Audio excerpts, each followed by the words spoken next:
Hello everyone, आप सभी को स्वागत है मेरे चैनल एच आर के रिएक्शंस पे। मैं हूँ रिक और अभी सभी को प्रणाम और सत श्री अकाल। With that note, today we'll be reacting to a video. It's called "These 12 Indian cities will be underwater in coming years." Report by NASA from World Affairs. So let's start the video and let's see what it is all about, guys. 1, 2, 3 and let's start. Hello and I welcome you all to world affairs. मैं हूं प्रशांत धवन और इस video में हम बात करने वाले हैं एक बहुत ही इंटरेस्टिंग टॉपिक के बारे में। हाल ही में नासा ने ये बताया है कि 12 भारतीय शहर हैं जो बहुत हद तक डूब जाएंगे आने वाले समय में। यहाँ पे आप देखोगे इस पे आर्टिकल है चेन्नई, मुंबई और 10 और सिटीज़ हैं इंडिया की जो काफ़ी हद तक डूब जाएंगी due to rising sea levels. ये प्रेडिक्ट किया है नासा के एक टूल ने। अभी जो टूल है वो भी आपको दिखाऊंगा, बहुत ही इंटरेस्टिंग नासा ने इस पे मैप बनाया है। I will show everything. मगर जो ये प्रेडिक्शन है नासा की, ये है आज से 80 साल बाद की, मतलब कि by the year 2100 12 Indian coastal cities बहुत हद तक पानी के अंडर होगी ना। अगर आप करंट अफेयर्स प्रॉपर्ली फॉलो करते हैं तो यहाँ पे आपका सवाल आएगा नासा की रिपोर्ट अब आई है। इससे पहले भी कुछ दिन पहले एक और रिपोर्ट नहीं आई थी IPCC की। वहाँ पे भी बता रहे थे कि दुनिया का बहुत सारा हिस्सा पानी के अंडर होगा, सी लेवल राइज कर रहा है, क्लाइमेट चेंज, ये सब आती थी। और इस पर ये कमेंट करी थी कि जो IPCC की रिपोर्ट है ये बहुत ज़्यादा सीरियस है और हमको ट्रीट करना चाहिए ग्लोबल वार्मिंग को एज ए क्राइसिस। तो यहाँ पे आपको ये बात समझा दूँ कि IPCC की जो रिपोर्ट है ये है मेन रिपोर्ट। नासा ने इनका डेटा लेकर एक नक्शा बना दिया। नासा ने फिर से शुरू से रिसर्च नहीं करी, बस IPCC की जो रिपोर्ट है उसी को प्रॉपरली शोकेस किया है अपने डेटा के हिसाब से। और अगर आप यहाँ पे पूछ रहे हैं कि IPCC क्या होता है, तो ये है inter governmental panel on climate change. ये 1988 से लगातार रिपोर्ट पब्लिश कर रहा है, ऑलमोस्ट हर 5 साल या फिर 7 साल के इंटरवल के बाद, कि किस तरीके से क्लाइमेट चेंज धरती को इम्पैक्ट कर रहा है। और IPCC प्रॉपर एक बॉडी है UN की, जिस तरीके से WHO है, FAO है, और इसके हेडक्वार्टर्स आपको मिलेंगे जनेवा, स्विट्जरलैंड में। ना यहाँ पर आप पूछोगे कि वो नक्शा कहाँ पर मिलेगा, इसको सर्च आप कैसे कर सकते हैं। सिंपली गूगल सर्च कर लेना नासा सी लेवल चेंज और आपके सामने खुल जाएगी ये वेबसाइट। और यहाँ पे उसके बाद नीचे आपको यहाँ पे लिंक मिल जाएगा sealevel.nasa.gov IPCC, और जो ये रिपोर्ट है ये आप ओपन कर पाएंगे। और यहाँ पे आप देख पाओगे ये है नासा का टूल। और ये जो नक्शा आपके सामने बन रहा है, जो भी ब्लू डॉट्स आपको दिख रही हैं, ये वो शहर हैं जो डूबने वाले हैं आज से 80 साल के बाद। चीन के बताया जा रहा है करीब यहाँ पर 20 से ऊपर शहर हैं।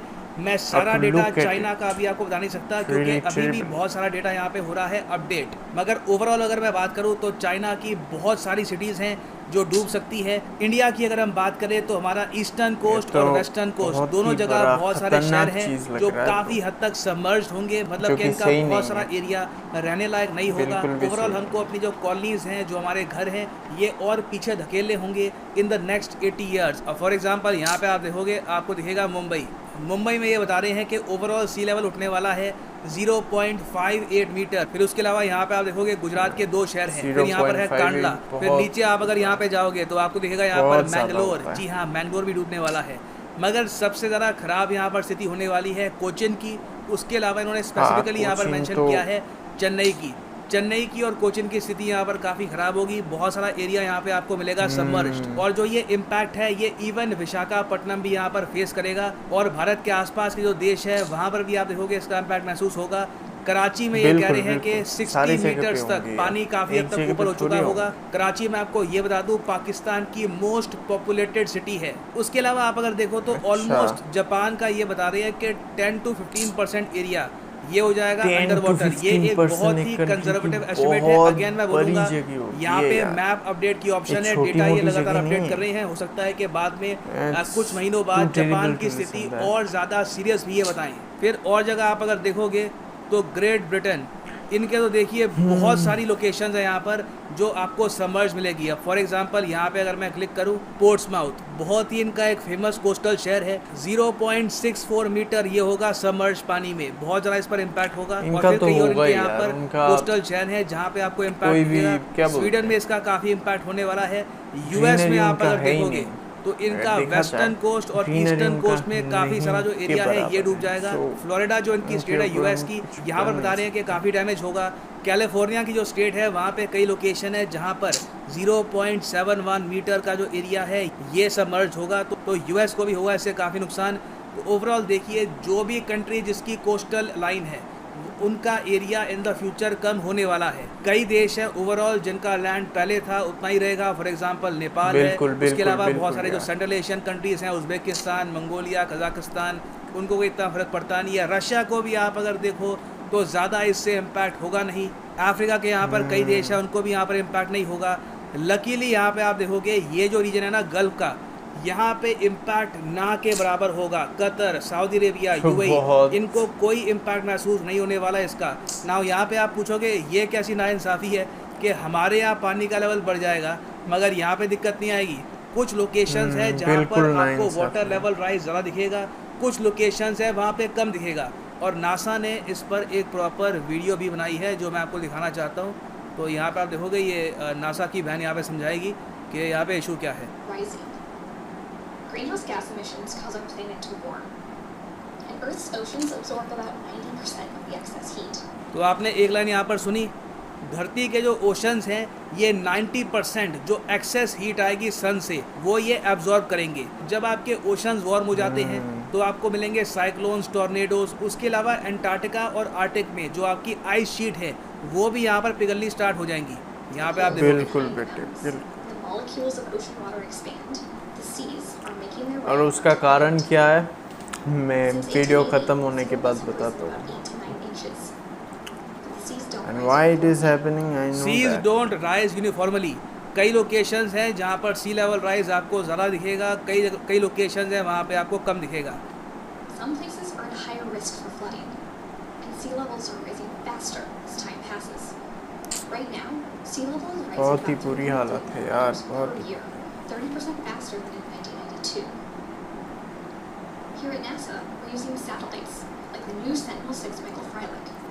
हाँ, अब ये भी सुन लो यहाँ पर ये क्या कह रहे हैं। यहाँ पर ये लोग ये भी बता रहे हैं कि ये सिर्फ आईपीसीसी का जो डेटा है इस पर डिपेंड नहीं कर रहे।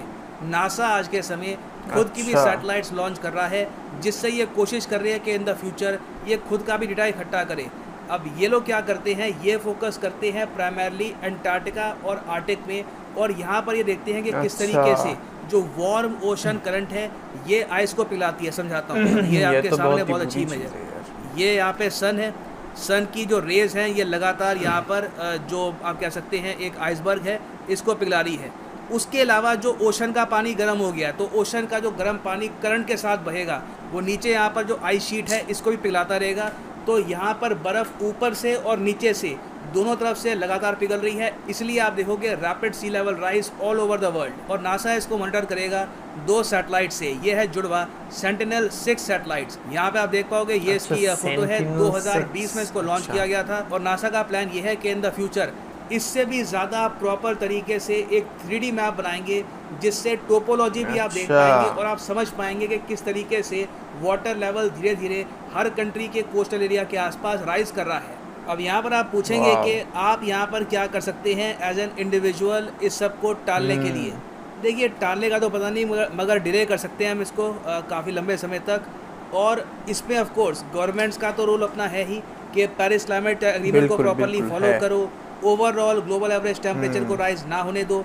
एज इंडिविजुअल बिल्कुल, भी आप ये बहुत कुछ हमें कर सकते हैं। ध्यान चाहे रखना अभी होता है। आपके पास फाइनेंशियल पावर ना हो, आपके पास लाइफ में इतनी फ्रीडम ना हो, आप पेरेंट्स के साथ रहते हैं, अपना एक गोल बनाइए, सपना बनाइए कि एक दिन आप फाइनेंशियली इतने इंडिपेंडेंट होंगे कि आपका खुद का प्रॉपर घर होगा और आप उस घर को पावर करोगे रीन्यूएबल एनर्जी से, सोलर पावर से या फिर बिल्कुल। विंड पावर से। कोशिश यही मैं करिएगा, बोलने जा ये रहा एक था। गोल रखिएगा अपनी लाइफ में कि ये मेरा कंट्रीब्यूशन होगा in the fight against climate change. उसके अलावा घर में भी जो आप अप्लायंसेस यूज़ करते हैं कोशिश करिए वहाँ पर कि एनर्जी एफिशिएंट अप्लायंसेस हो, बिना बात पे पावर वेस्ट मत करिए, क्योंकि हमारे देश में हम लोग न्यूक्लियर पावर से एनर्जी जनरेट नहीं कर रहे। हम लोग ज़्यादातर बिल्कुल। आज भी जो हमारी एनर्जी है ये जनरेट करते हैं from coal, fossil fuel. Fossil fuel जब जलेगी ऑब्वियस ही बात है इससे बनेगी greenhouse gases, heat overall increase होगी प्लैनेट की। तो आप जितनी कम एनर्जी कंज्यूम करेंगे ओवरऑल प्लैनेट को उससे फ़ायदा होगा। फिर एक बहुत ही बिल्कुल, बड़ा बिल्कुल। Factor, reduce water waste. पानी बहुत ही इम्पॉर्टेंट है। अभी आप अगर वॉशरूम में जाते हैं, इमीडिएटली आपने नल का खोला, पानी यहाँ पर अवेलेबल है, पीने के लिए अलग से पानी आपको मिल जाता है। लग्जरी है, दुनिया में बहुत से लोग हैं जिनके पास पीने का पानी नहीं है। इंडिया में भी बात की जा रही है कि in the future water scarcity एक मेजर इशू बन सकता है।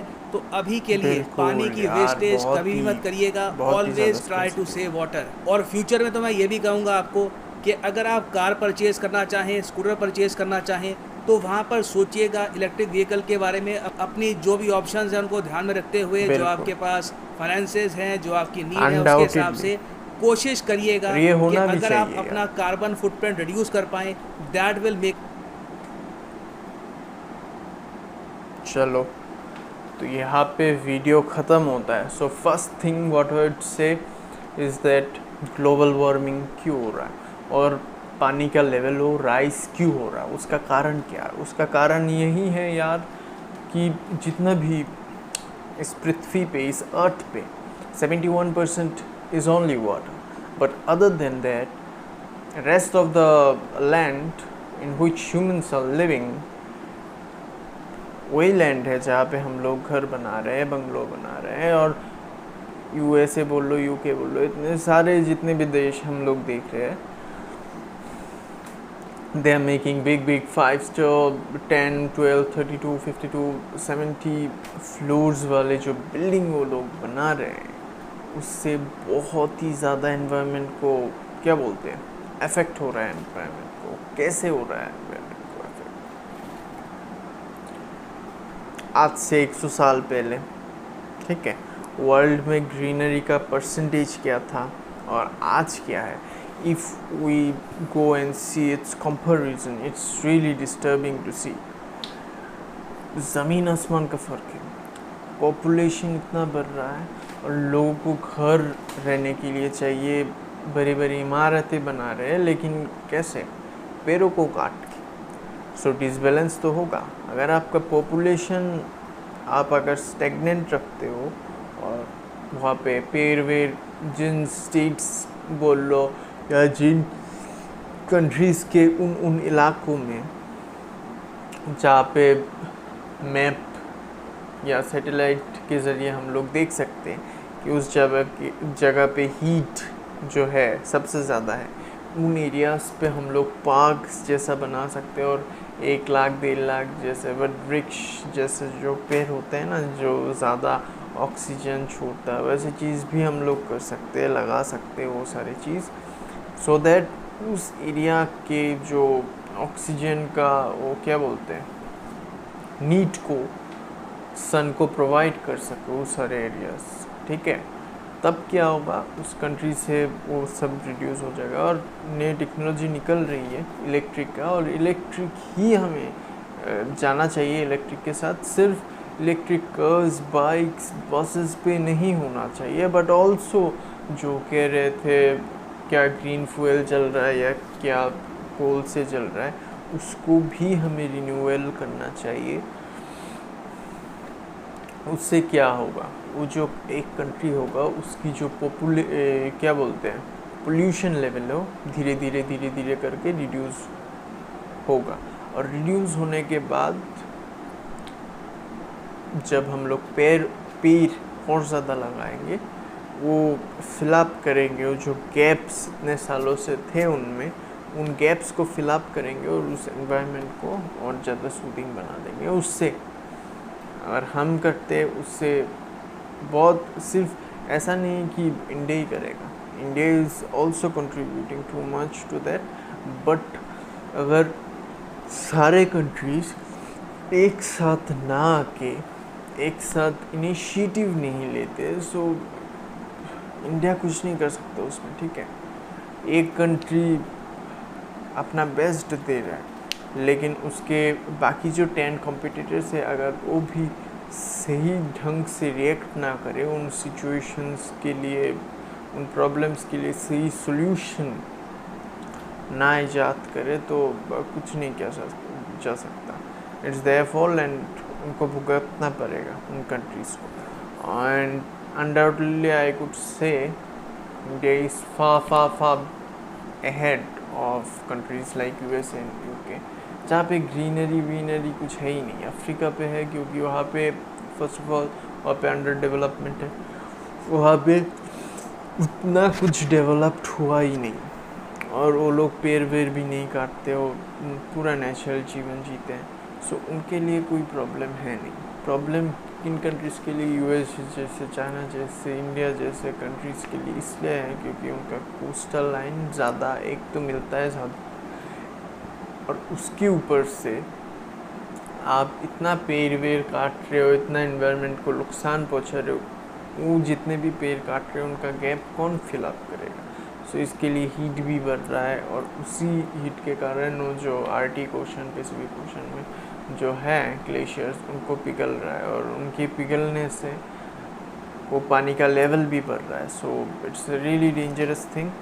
पहले भी हुआ था, द्वारका नगरी वगरी जो था गुजरात के एरिया पे, सब तो पानी के नीचे चले गए इन सब कारणों की वजह से। So we have to be very careful about that type of things, और हम क्या यूज़ कर रहे हैं और क्या यूज़ नहीं कर रहे उस पर भी बहुत ज़्यादा फ़र्क पड़ता है इस एनवायरनमेंट में।